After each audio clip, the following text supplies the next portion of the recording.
Hello, good evening. So thank you, Dr. Vanita. My job in the next 30, 40 odd minutes would be to talk about conflict of interest. I'm sure you guys know about it, but we'll keep on revising, reiterating.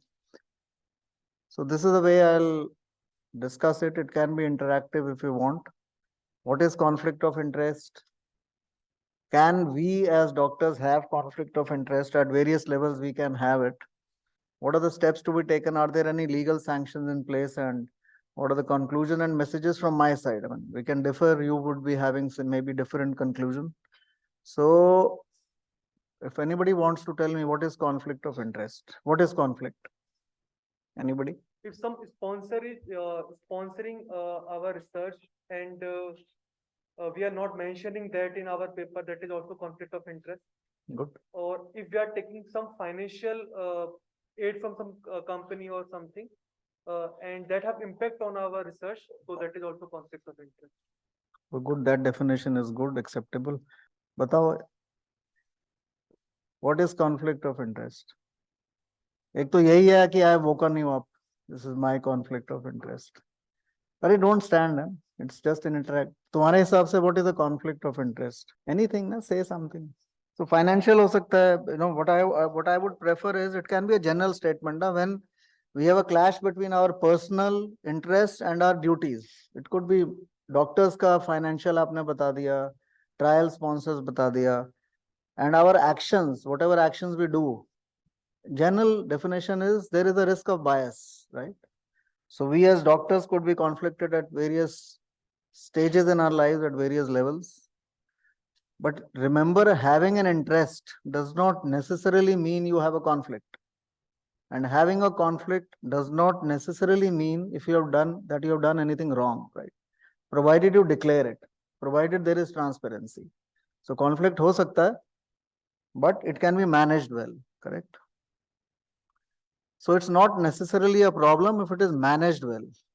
So this course is important in the sense that there are certain things you learn from each lecture.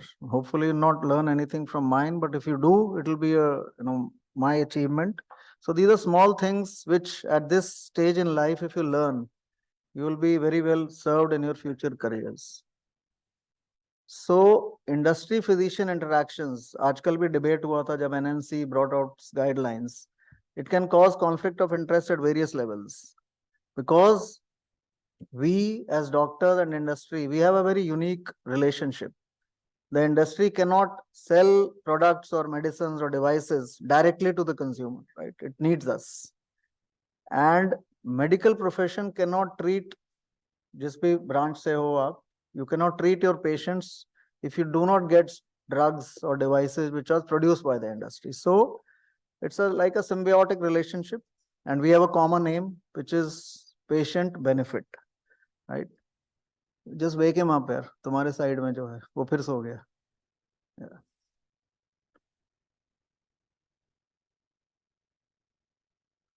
So it's a two-way relationship. I'll keep nudging you, right? I'll keep nudging you to be awake. So it's a two-way relationship, industry and doctors. Very delicate relationship. And you have to manage it very well because abhi aapke, at nascent stages in your career. So there are certain precautions you would need to take. So why does industry want to build a relationship with me as a doctor, as a cardiologist, or you as a pulmonologist or intensivist? आप बताओ मुझे. What would be the benefit to the industry? So the industry is manufacturing the drugs, and we are on that front where we can distribute.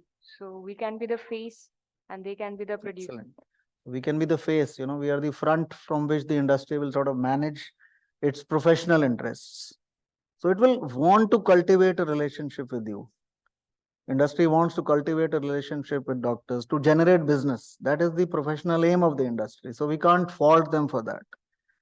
And sometimes industry considers, higher in hierarchy you are, they consider you as a good sort of an investment, right? And it is well published literature that positive relationships with doctors does translate into, as you rightly said, good business for them, right? So they will want to cultivate a relationship with you. And do you think the medical science also benefits from industry relationship? You? आप बताओ. नहीं, अच्छा, नहीं तुमसे नहीं. You scare me because you ask a lot of questions. I'm just joking. So तुमसे पूछ रहा हूँ. Yes. So we get new products. आप बताओ. अब मैं तुमसे पूछ रहा हूँ. Anything else? So first of all, as you rightly said, we collaborate a lot of time with the industry because many research and innovations are industry driven. आप देखोगे कितने सारे trials हैं, they are industry driven. It will translate into drugs, devices, as you said, which will help our patients. Secondly, an important thing, जो interventional branches से लोग हैं, minimally invasive branches से लोग हैं, you all know that these techniques have been developed in partnership with the device industries. And many a times we get training opportunities. There are a lot of fellowships in the West which are funded by the industry, which were funded by the industry. So we'll cover those things as well. But as I said, the goals and the guiding principles of each vary. Industry has its business foremost in its minds, and we probably want to serve our patient community. That is our foremost purpose, hopefully. So although these relationships are mutually beneficial, as I said, and these relationships will often start in your medical school. जब आप कहीं से internship भी कर रहे थे, house job कर रहे थे, you would see industry want to interact with you, right? And these relationships, as I said, they will persist throughout your life. So you cannot shy away from them. So, but again, if you manage them well, you will be successful. So as I said, the lines can often become blurred, and these potentially ethical relationships can become a potential conflict of interest. And that is the purpose of, what Dr. Vanita does this every year. She has these lectures, these courses designed to cover these small nuances. So a bit of a history as well. Does anybody know what is this? I just show a photograph because I can never pronounce this. So this is the guy who wrote this. कौन है ये? लिखा हुआ बगल में नाम. So Sir William Osler, right? So he wrote this book in late 1890s when he was moving from the University of Pennsylvania to the Harvard School of Medicine. This was a part of his lecture he gave to his students as his farewell lecture. Or interestingly, I'll just put one slide from that lecture. He says that physicians may come to rely on specious and seductive pamphlets given by salesmen or industry guys who were ready to express the most emphatic opinions on topics or questions about which the greatest masters of our art are doubtful. So basically translated, he was aware of the adverse impact the industry or the salesman might have on doctors in the times to come. कि जब doctors उसके बारे में इतना information नहीं देते, you would see many a time the industry personnel who come to you, they will have a lot of opinions, a lot of information about products, about medicines, and you would, आपको भी sense कर सकते हो आप कि sometimes they are just not giving you the true information. So this is what history tells us. And this is a great article in NEJM 1980, which said that medical industrial complex, this is an important issue and action needs to be taken about it, because collaborative settings जब भी होते हैं, you will have potential grounds of emergence of conflicts. Again, some great articles. If you want, you can go home and read these articles published nearly 20 years ago. A national survey of physician industry relationships done in UK. 9 out of 10 industry doctors reported some kind of relationship. Drug samples, some sort of gifts, reimbursement for professional meetings or attending CMEs, consultancy, lecture fees. So these are all, grounds of conflicts of interest, and we'll discuss in the next few minutes how to manage them. Some recent data, nearly about 8 years ago, contact between doctors and industry and its effect on prescribing habits. And what they found was that there was a positive relationship between the frequency of the medical rep visiting your clinic or hospital and your prescription habits. And interestingly, when the doctors were questioned, more than 50% believed that their prescribing habits would not get influenced, but they did. And this is what is called the blind spot. क्योंकि हम लोग अपने बारे में we have a certain blind spot that okay, I'll not be swayed by whoever the industry guys tell me, but more often than not, it will happen at some subconscious level. And it was found that the more ready you are to believe the accuracy of information with the medical reps provide to you, the more irrational prescribing it leads to. तो जितना आप उसको believe करोगे, until and unless you analyze the information yourself, you will have more and more irrational prescribing. So it is a danger. So now I come to the second part of my lecture. At what levels can conflict of interest arise if you are interacting with the industry? Just, can I have some opinions? Pink shirt.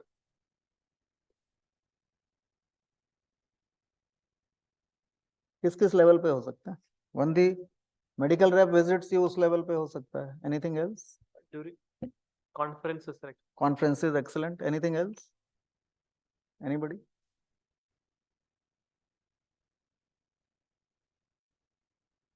OT clothes की madam. OT scrubs. What level can it come? No? Medical reps coming to you. Conferences. Trials. Publishing.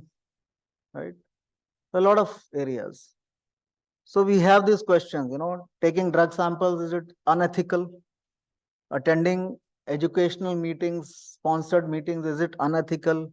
Is educational funding of research by the industry unethical? So we'll just cover these questions. In sub levels pe conflicts ho sakte hain. So again, I'll just throw in a bit of a history. Harvard Medical School, you've all heard of it. It's the epitome of sort of ethics.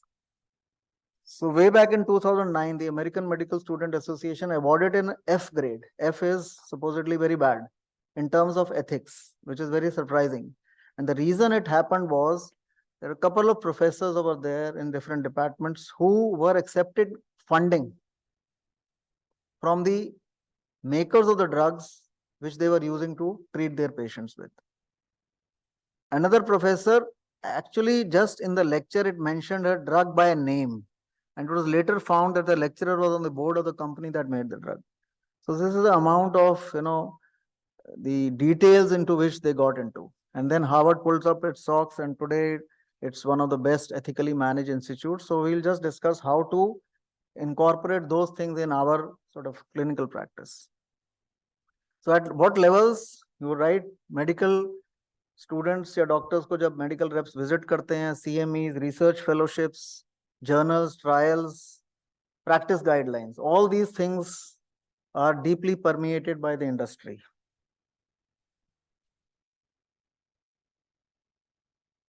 So if you look at the worldwide data, the industry spends a lot of money on medical reps coming and visit you, right? So they come on every OPD, or they would coming to your department every month or so.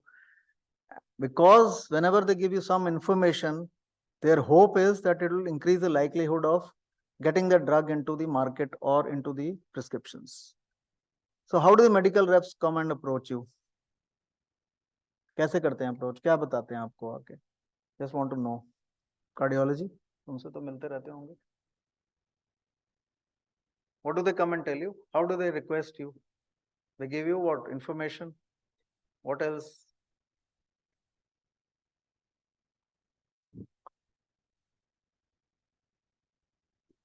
Anybody? भाई आपको आके बताते हैं ना drugs के बारे में. They give you some information, they give you some journals. How else they? और क्या बताते हैं आके? Sorry? Cost of the drug, okay. ये भी कहते होंगे, दूसरी फैकल्टी लिख रही है, आप भी लिखिए. ये भी कहते हैं, right? So they appeal to your competitiveness. So they will reason and objectify with you. They will appeal to your professional pride. कि आपके colleagues लिख रहे हैं, आप ही नहीं लिख रहे सिर्फ. They might give you some incentives. And finally, mercy appeal. अगर आप business नहीं देंगे, I'll lose my job. So these are the four ways they'll sort of come and approach you.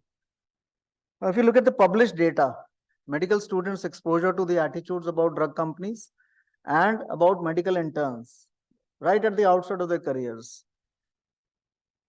nearly 3/4 said that some sort of company material or literature would be a good way to learn about new drugs. But the young people, young minds like you or intelligent minds like you, they said that they are aware that medical reps are often exaggerating the benefits and downplaying the risks. So as I said at the outset of my lecture, if you are aware and you are able to sift out that information, then you probably not go wrong, because it's their job to come and tell you about their drug. But again, if you don't prescribe it left, right, and center, and you analyze the data yourself, you will not go wrong. So the information which they'll give you may not always be correct. And if we look at some recent data, interaction between doctors and the industry, data specifically from low and middle income countries as well, it is found that if you believe them blindly, it will lead to irrational prescribing. So we should have some policy about how to handle their visits or their interactions as well. And that is the very purpose of such lectures. फिर CMEs पे आते हैं हम. One is medical visits by the medical reps, then CMEs. So we all know that many of the CMEs nowadays are funded by a lot of industry guys. And of course, there becomes a concern of potential bias, because agar industry fund kar rahi hai, they might want to endorse or highlight their own products. So again, one opinion poll: does attending sponsored CMEs affect prescription patterns? Yes, no, depends on the individual. Who would say yes? How many can raise your hands? Nobody. Acha, you say yes. You also say yes. And how many say no? Nobody says no. Depends on the individual. Okay. So again, depends on the individual is a safe option to take. So, so you are pretty sure about yourself. जब लोग हंसते हैं तुम दोनों उड़ जाते हो कि कहीं तुमसे तो नहीं सवाल पूछ लिया. So again, any answer can be correct. So I'll just show you some data, some interesting data. 30 years ago study. Effects of pharmaceutical firm enticements on physician prescription pattern. Remember, there is no such thing as a free lunch. The article also says this. So they polled, critical care guys or anesthetists, and IV drugs के बारे में CME थी, and usage was tracked in the 22 months preceding and for 17 months after the CME. And expectedly, they found that although the majority of the doctors who attended the meetings believed that such meetings would not alter their prescription patterns, सच्चाई में it did, right? Some sort of difference will happen. Again, another study, changing in prescription patterns after attending sponsored CMEs. This was about beta blocker and calcium channel blockers in cardiologists. And what they found was that when the doctors returned from the course, there was some trend towards increasing the prescription of that particular company or that particular brand. It is it will happen. And this is some later in 2000. Is a gift just ever a gift? And they found that the CMEs, which was sponsored by the industry, of course, they'll highlight their own product, but it did increase the prescription rate. And it actually translated into the doctors who attended the meetings coming back to their hospitals and requesting them to include that drug in their inventory. Some sort of individual change would happen. So non-rational prescribing can happen. As you rightly said, it would depend on the individual. But if you poll a group of 100 people, some non-rational prescribing might happen.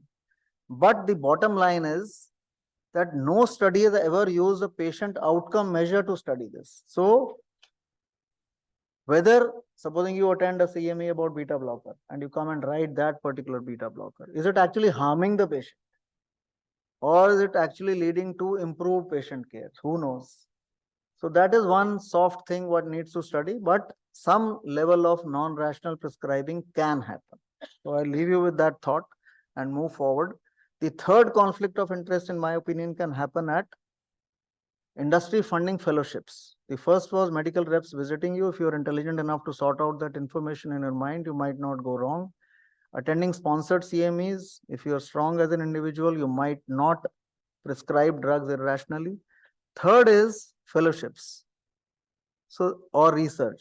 So as time has moved forward, industry funding has increased in all branches in terms of trials, in terms of fellowships, because if you look at the West, the purple bars are the total spending on research, and the blue one is the industry funding, because the NIH grants or the government grants have not really increased substantially. The industry is going into sponsoring research. We can still manage that ethically. We'll discuss how to manage that, but it is a fact.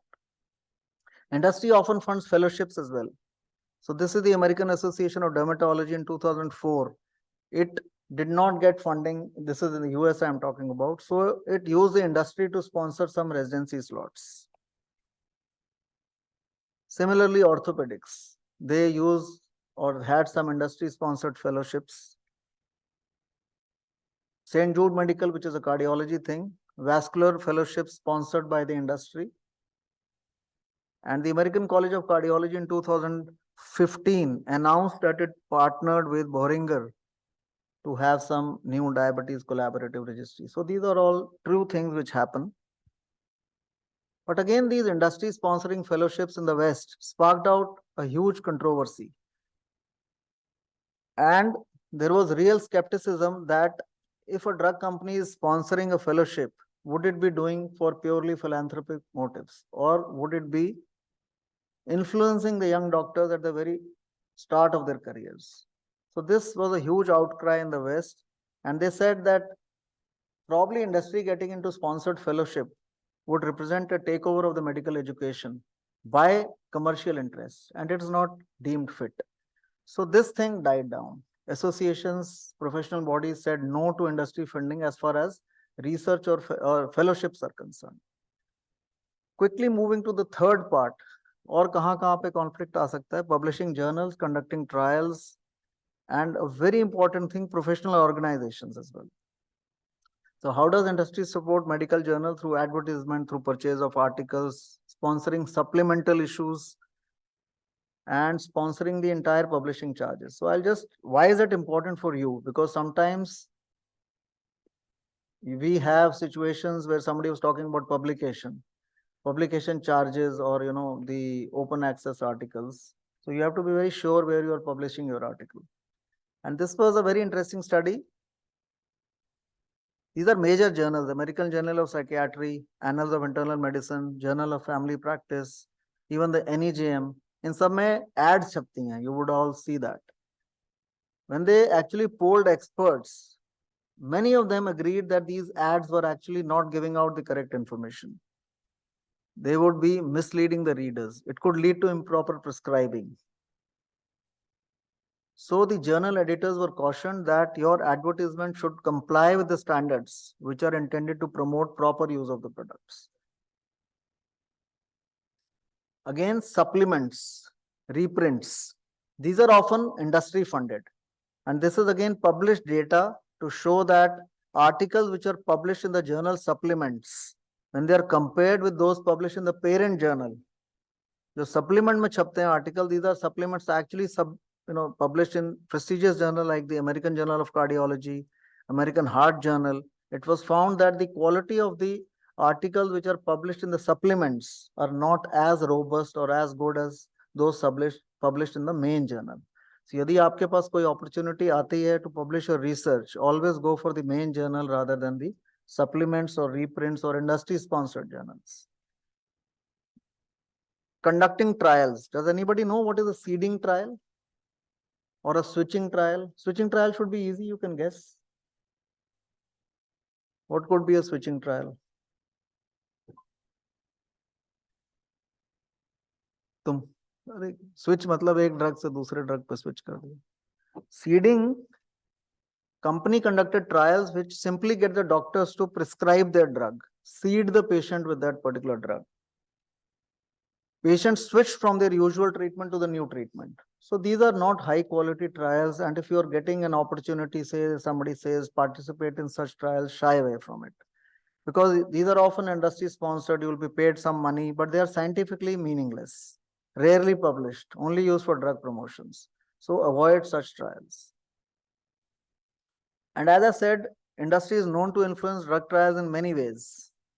But all these data are meaningless, multiple publications of the same data, selectively published data, and sometimes use of ghost writers who were supplied by the drug companies to actually write their papers. So I'll quickly tell you two interesting stories, Rofecoxib and Vytorin. Rofecoxib का कोई है यहाँ पे? Is there any guy who uses Rofecoxib?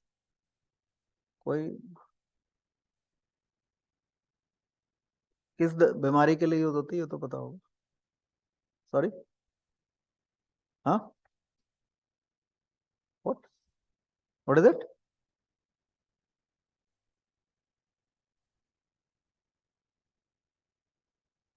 अरे कुछ तो बता दो. कॉक्सिब है तो किसके लिए यूज हो रही होगी? Okay. So this was Vigor study published in the NEJM. Rofecoxib versus Naproxen in patients with rheumatoid arthritis. So it's for RA, right? So now look at this. This is published in NEJM. They found that both drugs are equal, so that's okay. But they found that the incidence of MI was lower among Naproxen as compared to Rofecoxib. So they said Naproxen is cardioprotective. Actually, what was happening was that Rofecoxib was cardiotoxic. So they downplayed and switched the statement to be Naproxen is cardioprotective. And they hid that particular thing. And this got published in the NEJM. And 4 years later, there are a lot of reports that Rofecoxib leads to increased myocardial infarctions. And it was voluntarily withdrawn from the market 4 years later. And they concluded that the increased risk of MI was hidden in the original paper in NEJM, and it was attributed to cardioprotection of Naproxen rather than cardiotoxicity of Rofecoxib. So by the time it was withdrawn, nearly 80 million people had been prescribed the drug, and the sales had shot to more than $3 billion. So ultimately, the company it underwent litigation, it reimbursed people, but that is how, trials can also mislead you, trials in good journals. So I'll just quickly quote you another trial. Cardiology guys would be aware of this. Enhanced investigators, Simva versus ezetimibe in combination versus Simva alone. These are statins. And this was a 24-month trial, and it was a primary outcome measure was the change in the carotid intimal medial thickness, जो carotid artery का thickness है. So it was not a clinical endpoint trial. And what they found was that the combination therapy with ezetimibe and simvastatin did not result in a difference in the carotid medial thickness. So that means both the drugs are same. Now pay attention to this. The combination costed around $100 a month, and the Simva alone costed $6 a month. So actually Simva alone, the cheaper drug, was as good as the more expensive drug. Now the American College of Cardiology said that this is an imaging study, not a clinical outcome study. So one should not draw any conclusions from that. And guys who are taking the combination should not stop taking the prescribed medications. Further research is needed, when actually they could have worded to say that the individual therapy is as good as the combination one. And similar statement from the European Society of Cardiology. So the point I'm telling you all this is that despite journals, robust journals, good quality journals publishing such research, an actual senatorial inquiry happened into this trial a couple of years later. It was found that Merck and Schering-Plough, who was the sponsor of the trial, had actually paid the ACC and the ESC. I'm not saying this happens only in cardiology. I'm quoting cardiology because I'm a cardiologist. And they might have influenced the comments about Vytorin or the combination therapy. So good journals can also publish some such research. The last conflict of interest professional organization, they have endorsed bewildering industrial products. If you see in 2009, the American Academy of Family Physicians proudly announced partnership with Coca-Cola to have a public education campaign about obesity. With Coca-Cola, they are partnering. And when their CEO was queried, he said that, okay, we have had relationships with Pepsi and McDonald's also in the past. So this is to the extent some organization will go because they get funding. So does pharma industry influence guidelines? So again, quickly, lastly, I'll just show you 3 quick examples, because the idea is to stimulate your minds that, you should take many things with a pinch of salt and actually delve into the data yourself. This is gabapentin. Again, it was found that the parent investigators manipulated some data, and actually the guidelines were endorsed by Germany. The primary endpoints were changed midway, unfavorable data were not reported.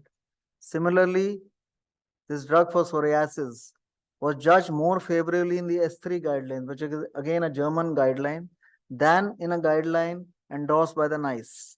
And what they found was that many of the investigators who were in the S3 guidelines, which actually endorsed the drug, had some sort of financial links with the parent company which was marketing the drug. So this is a conflict of interest which should not have happened in the first place. And if anybody from nephrology is here, this is some 15-year-old data in influence of industry on the renal guideline development. So this guideline in 2007, they increased the hemoglobin range from 11 to 12 to 11 to 13 for CKD patients. So this translates into increased use of erythropoietin. And when actually an inquiry happened, they found that Amgen was the main manufacturer of ESP and was also the sponsor of the KDQ guidelines. So sometimes this endorsement or this industry sponsorship can really affect your guidelines also. Because many a time you would find that even major authors will not report their conflict of interest while drafting the guidelines. So this raises the questions about the objectivity of the guidelines. Because if you believe many of the guidelines blindly as well, then you might overprescribe or produce some harm. So what are the answers? Quickly, before your chai comes. So most doctors have agreed that is appropriate for, you were asking about medical institutions or SGPGI ka tum pooch rahe the. So it is important to have rules on industry interactions to avoid potential conflict of interest. So I'll quickly summarize what in my opinion should be and what is the practice abroad. So if you see medical rep visits, it doesn't happen in our country or in our institution, unfortunately. But I quoted Harvard. So what they did was regulate site access, medical reps not allowed in non-patient areas, and scheduled by appointment. So it should happen. Prohibit acceptance of gifts from the industry, whether on-site or off-site. Doesn't happen in our place or our country. Drug samples. What do you believe? Drug samples लेने चाहिए हम लोगों को कि नहीं? What do you believe? तुम बताओ. I'm asking you. Blue है. So the amount of drugs that they actually give is insufficient or inadequate dose to actually assess the efficacy or the tolerability or the side effects. So it makes no sense. Good answer, but so you say it should not be taken, right? So that is interesting opinion तुमने दिया कि it is not in an enough dosage as well. And secondly, data reveals also that many a time it is not even given to the people who deserve it, right? It is often given to, we may give it to our acquaintance or people who can afford it in the first place. So Harvard, what Harvard does it, samples can be left at the center's pharmacies, जैसा तुमने बोला, so that those guys can decide whether the amount is enough or not. And they can be evaluated by the pharmacies of the hospitals. And then a central committee determines how they can be distributed. So that is one way you can intelligently or wisely use the drug samples which they are giving to you. CMEs. So there are a lot of policies in the West.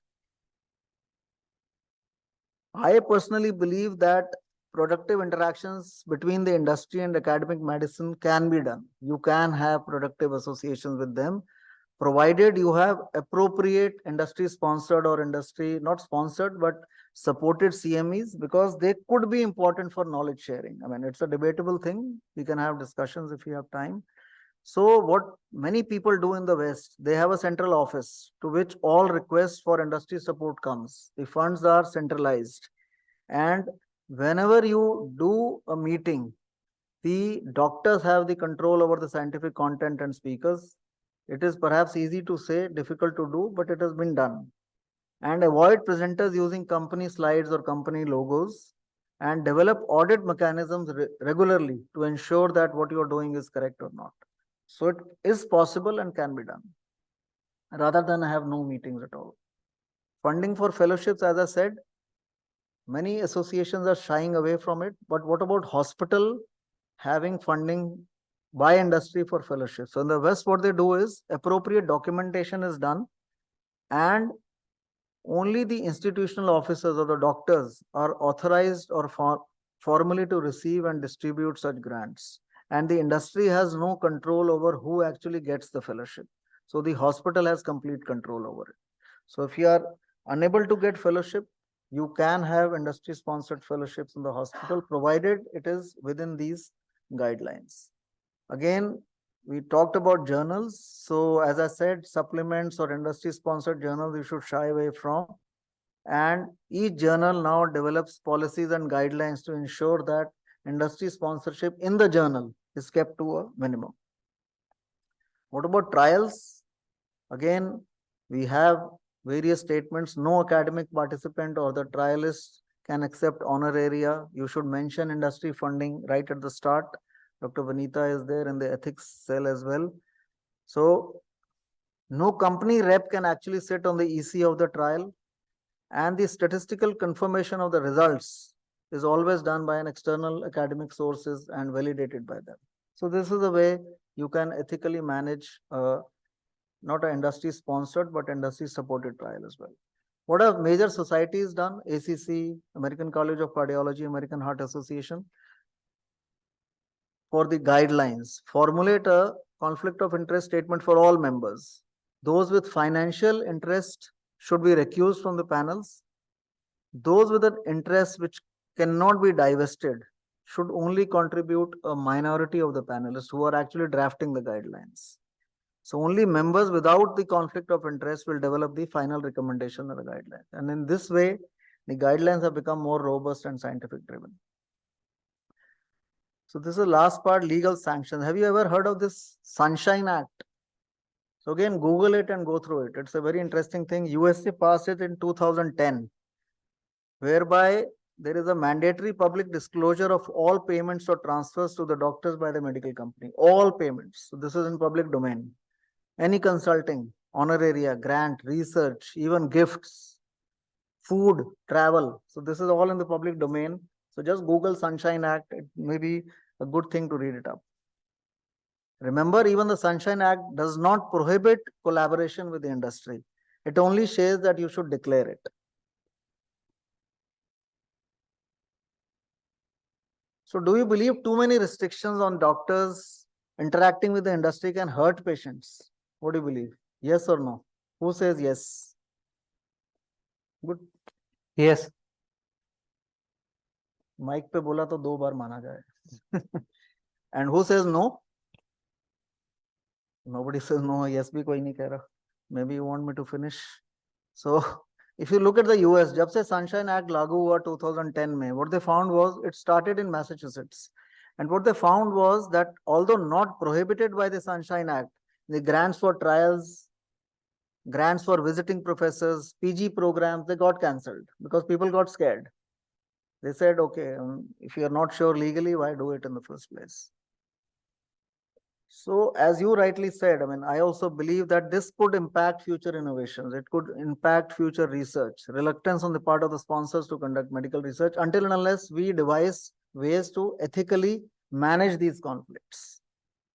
So in my opinion, you know, medicine or surgery or whatever is very, very technology dependent today. We have a lot of innovative cutting edge research going on. There's a lot of room for quality improvement. So although industry will provide such support, it also gives you fertile ground for conflicts of interest by such collaborations if they are not managed in a transparent way. So medical curriculum should have certain lectures or certain guidelines to help us interact in a better way with the industry. And that is the very purpose of what these courses Dr. Vanita does. That is the very purpose of these courses, because it may not be necessary to have one conclusion, one message, but it is important to have a dialogue between all of us. So in my opinion, level of the regulatory bodies, we need to have some guidelines, level at the institution and personal level. These are the three ways, in which we can manage it ethically. Regulatory bodies, while the guidelines urge the doctors, आपने NMC में भी देखा होगा, they tell the doctors to stick to an ethical conduct. There is no formal directive to the pharma industry. So every guideline is for the doctors. NMC, MCI have formulated guidelines, but not many of us are even aware of it. I'm sure if I ask you about the MCI guidelines, you would not be knowing it. So it is not the prerogative of the industry to tell you about those guidelines. आपने देखा होगा कई बार वो आपके पास आके बोलते हैं, ठीक है डॉक्टर साहब आप this is an agreement, or I'm sure आपके level पे नहीं कहते, but they'll tell you before you sign such agreements, be sure what you are signing. So more visibility of our NMC or MCI rules is required.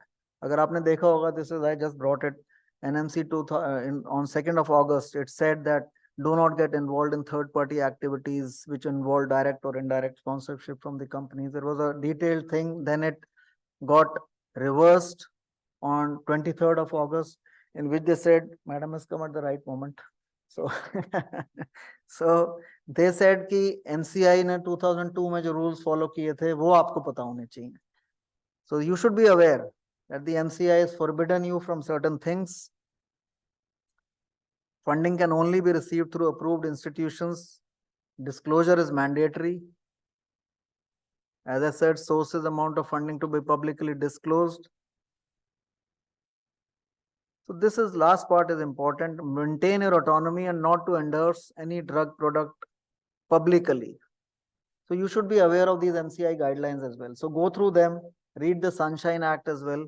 At the institution level, what we should be doing, as I said, drug samples ke liye we discussed, you can have a central repository where it can be deposited. Does not happen in our country, to the best of my knowledge. What Harvard did, site access by reps to be regulated, properly credentialed, properly by appointment only, not in patient areas, and engage with the industry in only an appropriate and focused way with no personal benefit. At the personal level, disclosing personal conflict of interest, etc. is very, very important. But this is again an important thing. These are published data, difficult to set a monetary value or any value which would render a gift unacceptable. यदि आपसे कोई कुछ कहता है, so ask these couple of questions to yourself. What is the purpose of the industry offer or any offer? What would my colleagues think about this arrangement? And what would my patients, the public, my family think of it if this arrangement became public? So these are three important, they are philosophical questions, but they are important questions for you to address in your minds. So it is important, the MCI, when the NMC took out these, restrictions or sort of guidelines, the API and the IAP, the Indian Medical Association, they wrote very nice letters. They said that it is important to prevent undue influence from the industry. But it is also important not to place undue restrictions on the doctors to engage in essential and continuous learning. So this was written in that letter. The idea of the regulatory bodies is not to hinder legitimate opportunities for knowledge sharing, but to have a balanced approach with a proper disclosure, proper transparency. So remember, our reputation is driven by what the public, what the patients, what our peers think of us. And healthy relationships can exist between the doctor and industry, but we have to be just very, very clear. We have to be crystal clear as to what that relationship is.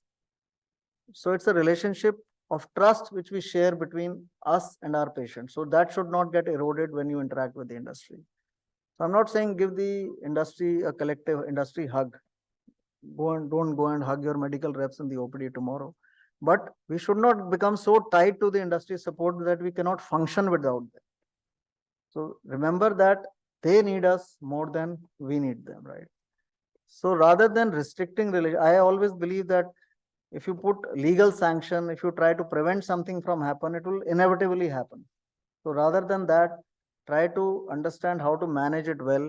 Transparency is the key, and ethically managing these relationships by such courses, by such dialogues is very, very important.